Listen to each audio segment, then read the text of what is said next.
Hey guys, welcome back to another video. I'm excited to be doing this. Welcome to my channel. In this channel, I encourage entrepreneurs to pursue a more efficient and optimized way of living so that you can take full advantage of your environment and control it to serve you and your needs.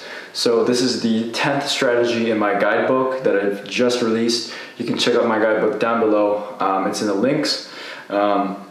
In that guidebook, I have 25 different strategies that I've used to optimize my own workspace so that I can take full advantage and get as much time to focus and have more clarity with what I'm doing. So without wasting any time, I hope you like this video and let's get straight into it.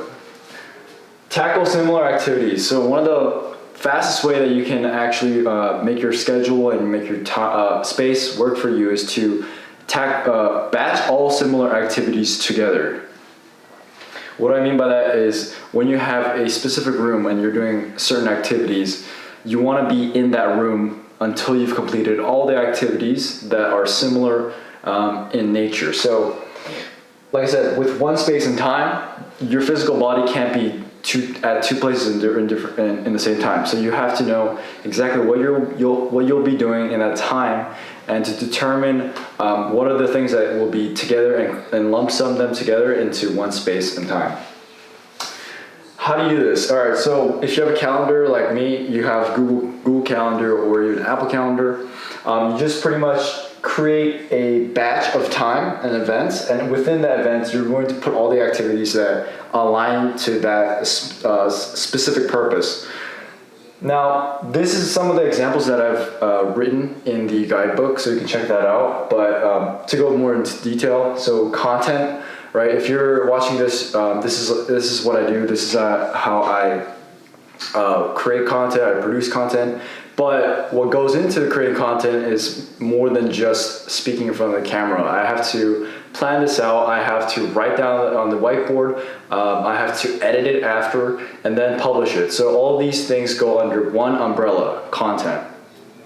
Now with the whiteboard, I actually come downstairs in my house to shoot this video, but with all the other things, I am going to be staying in one space and one time to do it.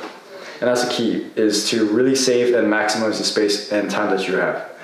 Now, taking short breaks is what I do at every hour of my work period. I take like a 10-minute break and I just walk outside. But during this time, I also figure out whether or not I need to take out the recycling, organize any stuff that's just messy around.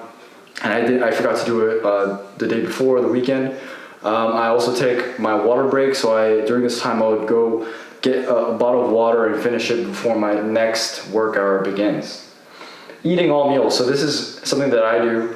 I'm on this intermittent fasting diet plan so that I don't have to eat like 2-3 meals a day. I just eat one meal, and I do that by sitting in one location, which is my kitchen, and just finish all my food at that space so that I don't have to think about going to another place to eat and whether or not I have to continue eating, because I know that the calories will all line up to make me full. So I'll be sustained throughout a period of time, and I do this by eating all of my meals in one sitting and one time.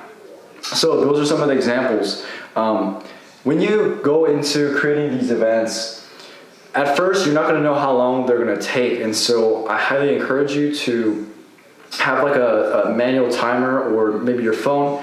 Just turn on the timer and just try to measure how long it takes so that you have a general idea that when you do it the next time, for example, like content, if I know how long it will take, I can easily create a calendar block and block out time for that specific activity that's going to form the umbrella for the activities that are in there. So I highly recommend you do that first, and then get a general idea of how long each activity will take, and then you will be more optimized to stay in one place to be focused on that specific goal that you have in mind. So if you like this video, give it a thumbs up, subscribe. I'm going to be releasing more videos like this.